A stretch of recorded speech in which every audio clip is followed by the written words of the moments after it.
Welcome to This Week in East Brunswick. This week, Ken Schalhoub takes us on his annual trip to the Middlesex County Fair. He'll show you some of the old and new attractions. Electromagnetism has been a recent concern in the area. Steve Sackman attended a public forum where local residents wanted some answers. And we'll take you to a Sandpipers swim meet. All of this and much more is coming up, including a money tip from Paul Hansen and the last performance for the summer of the Children's Summer Theater. But first, here's a rundown of programming next week on Channel 8. At 10 o'clock Monday morning, Lenore Kulick looks at the difference between fad and fitness on Look Great, Feel Great. At 10:30, it's Stories About Hats on Stories from the Library. Tuesday night at 7 o'clock, In Print features two feminist social theorists, Robin Morgan and Marilyn Waring, who talks about her book, If Women Counted, A New Feminist Economics. Sports Talk this week goes on location to Tamarack Golf Course. John Magliaro speaks with Assistant Manager Charlie King. That's Tuesday night at 7:30. Join Dolly Vasta Wednesday evening at 7:30 for a trip to Waterford Gardens on For Art's Sake. And at 8 o'clock Wednesday night, watch The Arts for Visions in Glaze, a Master's Potter's Approach. A new edition of This Week in East Brunswick will be shown Thursday night at 7 and 8 o'clock. And at 7:30, Patty Sullivan presents part 2 of her visit to the Barbara E. Chung Memorial Hospice. That's on aging aspects. Hi, I'm Ken Schalhoub, and I'm with the Channel 8 video crew at the 1991 Middlesex County Fair. Every year I kind of forget all the great things at this fair, and so why don't you join us and we'll rediscover all the sights and sounds of the Middlesex County Fair.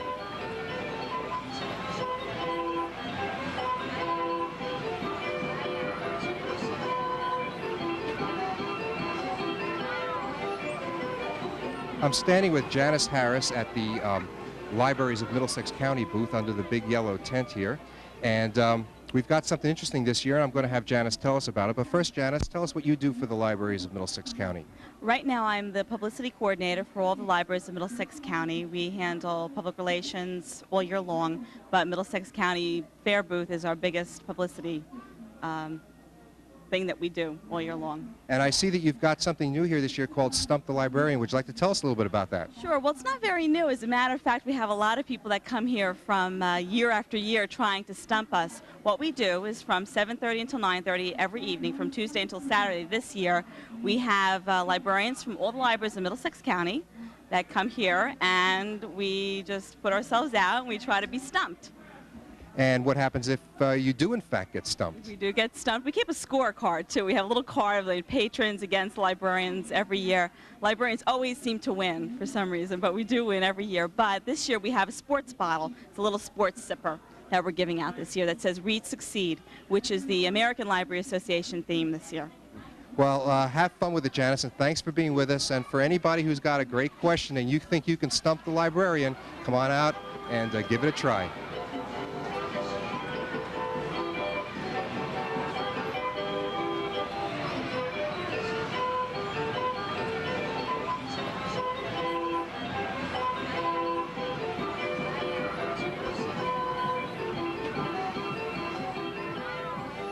Every year, C&C Sausage is at the fair, and we always eat the sandwiches, but we never seem to interview the people, so we decided to stop here this year and see what makes a great sausage sandwich.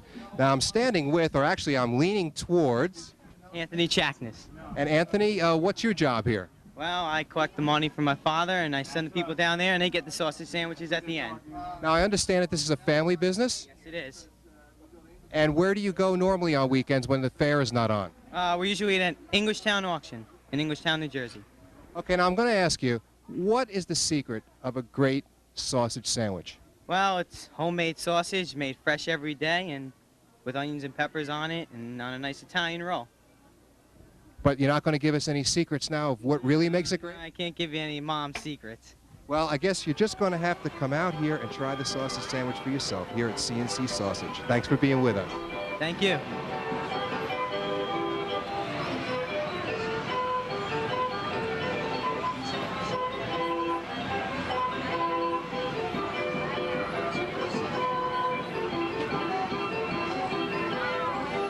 I'm standing in front of a kielbasa sandwich stand, and I want to get some information here because we heard so many great things about the sausage sandwiches. So, first of all, tell me who you are. My name's Eric Stieber. And who is sponsoring your stand? The Milltown Fire Department. Okay, now Eric, tell us, what is it that makes a great kielbasa sandwich? Well, our kielbasa sandwiches are made with love. The greatest water in the county, in Milltown. We boil these beauties, and they are the tastiest sausages, in the whole fair. Well, I'm going to have to try a piece of this to see if what you're saying is true. That is an excellent, excellent piece of kielbasa. I'm sure the sandwiches must be just as good, if not better. Thanks for being with us, Eric, and I wish you a lot of luck with your... Thank you very much. Come on down and get yourself a kielbasa sandwich.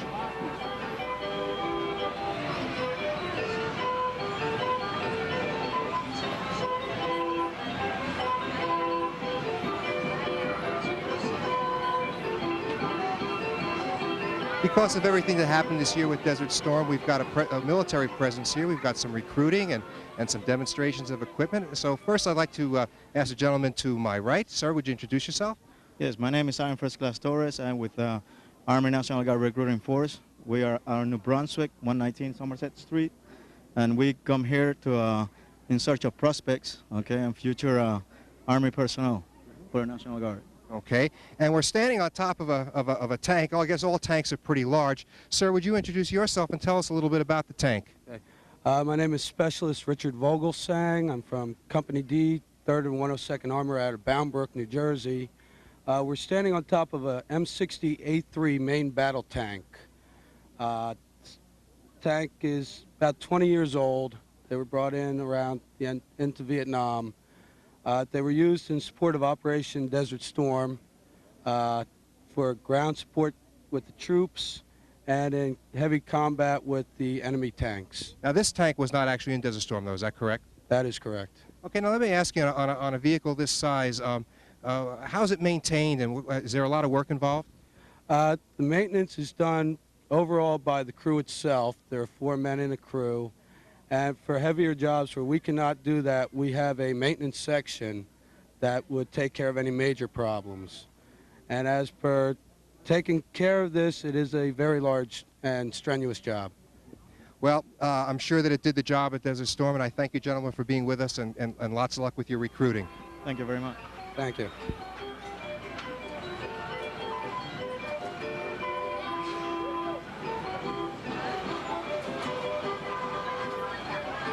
Well, as far as the kids are concerned, this is the big attraction at the county fair, all the rides. And they've got a nice selection of rides this year. So take a look, and if you've got some kids, or maybe you want to go on as well if you're an adult, but the rides are here this year.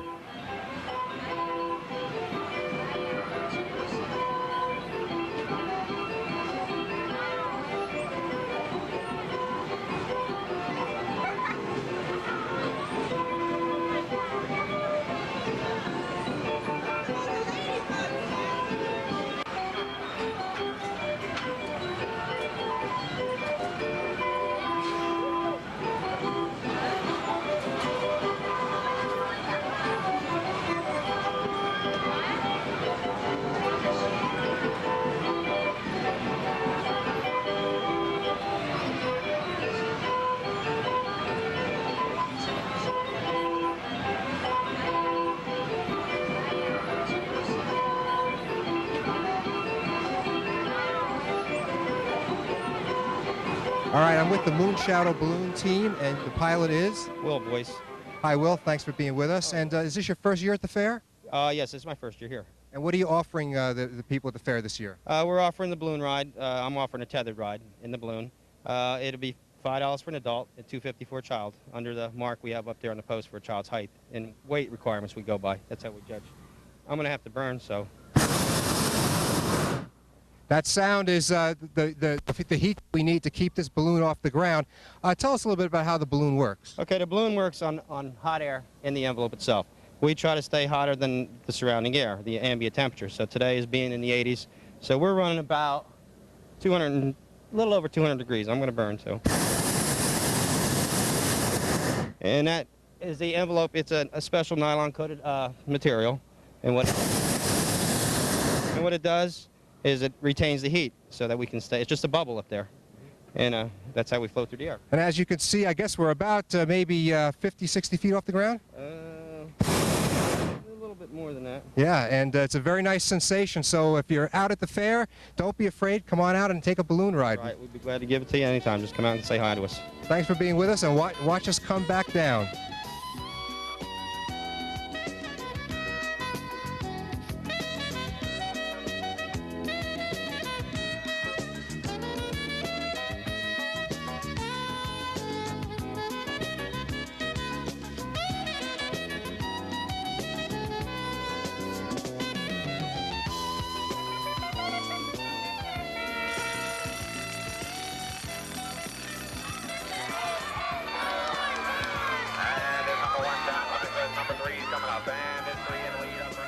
Well, I'm finishing up my lemonade. Had a good sausage sandwich and some dessert. And I tell you, it's a great fair this year, and it's just the beginning. So come on out and enjoy the food, enjoy the good times, the rides, and the people. This is the 1991 Middlesex County Fair.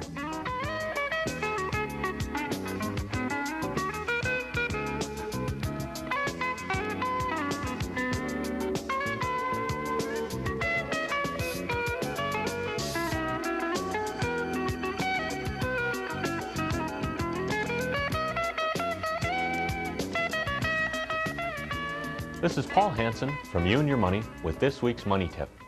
This week's buzzword is leverage buyouts. Leverage buyouts are a form of corporate takeover in which the management of a company or other small group of investors buys the publicly owned stock of the firm, financing the transaction mainly with new debt that will be repaid from planned increases in company earnings.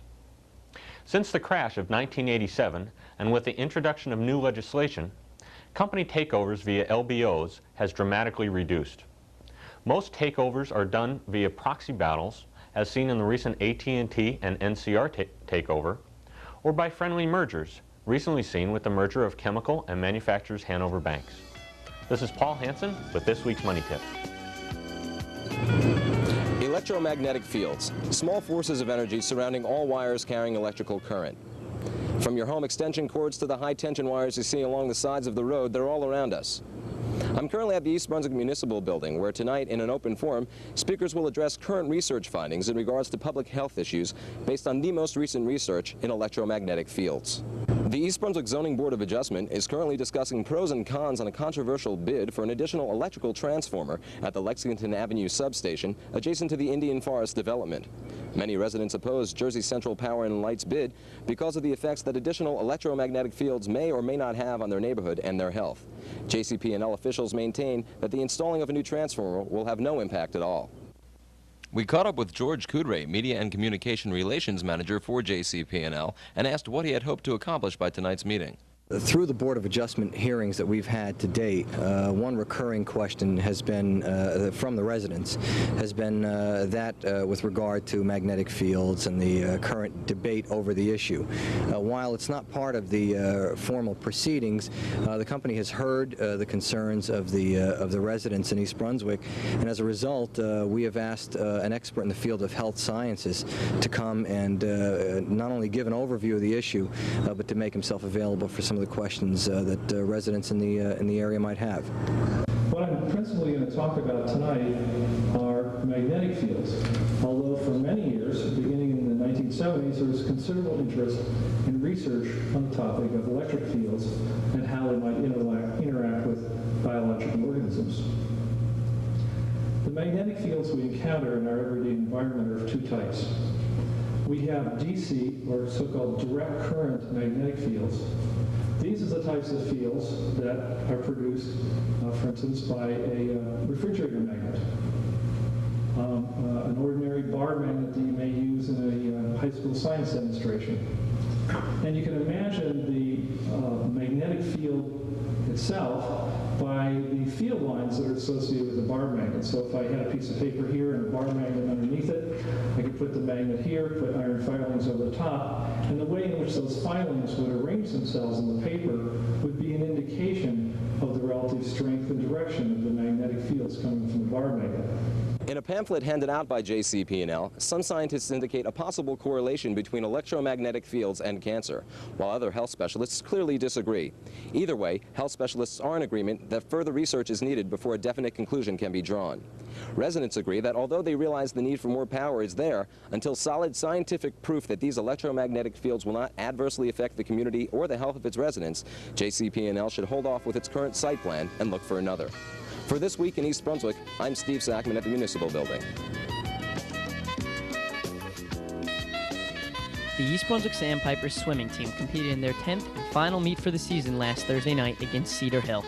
The Sandpipers, comprised of approximately 35 male and female swimmers, ranging in age from 5 to 18 years, compete at Dallenbach's Community Beach against teams from around Middlesex and Somerset County. Their season runs from mid-June to the end of July. A Sandpipers team official, Paul Hansen, commented that a unique element about the team is that the parents volunteer to do all the officiating, pool cleaning, and administrative work the team requires. Before the meet, we spoke briefly with Emmy Phillip, the Sandpiper swim coach. Hello, my name is Emmy Phillip, and I'm the coach of the East Brunswick Sandpipers swim team. What you see before you is East Brunswick versus Cedar Hill swim meet. It's Thursday evening, and we're just about ready to get underway with the meet. The assistant coach for the 1991 swim team is Denise Collison. Denise and I have worked at the pool here for 6 weeks trying to train our swimmers into would-be Olympians. What we do here, it's a casual swim team. We try and improve strokes and give the children a sense of competition. It's not a very competitive team, but yet teaches them the strokes and refines their ability. If you're interested in joining our Sandpiper swim team for next year, you can either contact Paula King or the East Brunswick Recreation Department. We would really like it if you came out for our swim team. Thank you. 100 freestyle. Another second time. There you go. Oh, you are? I'm sorry.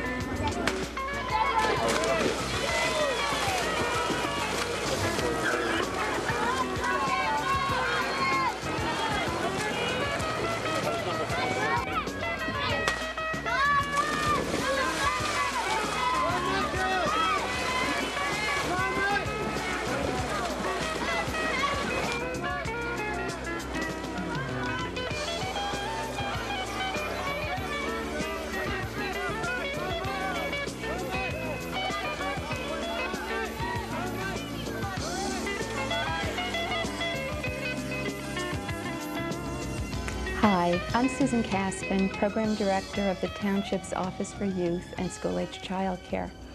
I have with me a special friend of a very brave little township boy. The friend is Susan Cohn, and the little boy is Tyler Molarz. Tyler is 11 months old, and just 2 months ago underwent a liver transplant. Can you tell us how he's doing, Susan? Tyler was supposed to have come home last Friday, and unfortunately they got blood counts back and his blood count went up again. So he's now in for another 14 days. So unfortunately he's set back another 2 weeks. So hopefully he'll come home within 2 weeks, after 2 weeks. That would be great. Yeah. Good. I understand he has a special birthday coming up, a first birthday. It's Sunday, August 11th, and you're the organizer of a very special event. On Sunday, August 11th, Tyler will be 1, and we decided to have a walkathon for Tyler to raise money for funds to help Tyler. It's going to be a 5-kilometer, 3.1-mile walkathon from Dunham's Corner Road, Baseball Managers Field, into Colonial Oaks and back again. And afterwards we'll have soda and things like that, and people can come and walk at their leisure between 10 and 1. That sounds wonderful.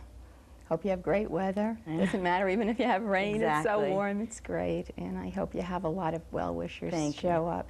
If for any reason someone can't show up, is there another way they can help donate to the what has happened is that there has become a foundation, the Tyler R. Molarz Benefit Foundation. And there's a P.O. box. It's P.O. Box 111 in East Brunswick that people can send donations to, or they can call, and they can get more information on how to walk in the walkathon. Is that your number? Yeah, there's a number that we have, 390-8959. Okay, for the so they walkathon. can get information. Exactly, or they when can any get... donations or Great. things can be sent to the P.O. Box number.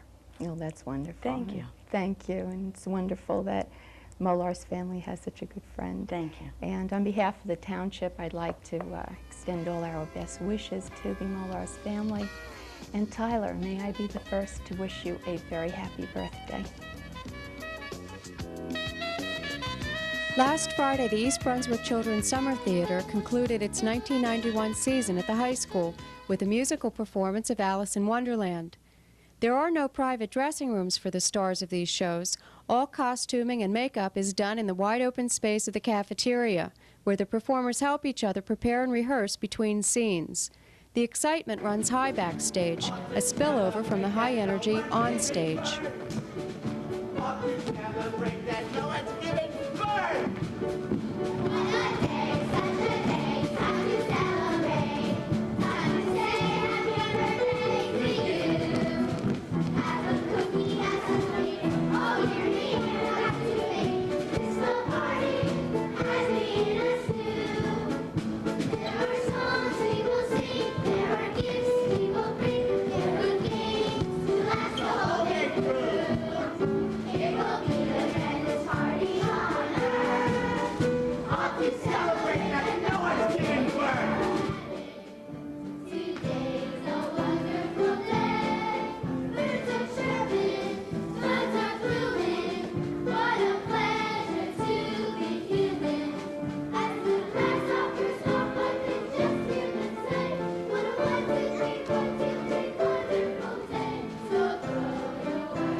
After the show, Channel 8 intern Dana Eagle asked the Queen of Hearts, Beth Ann Boyko, about her responsibilities as stage manager.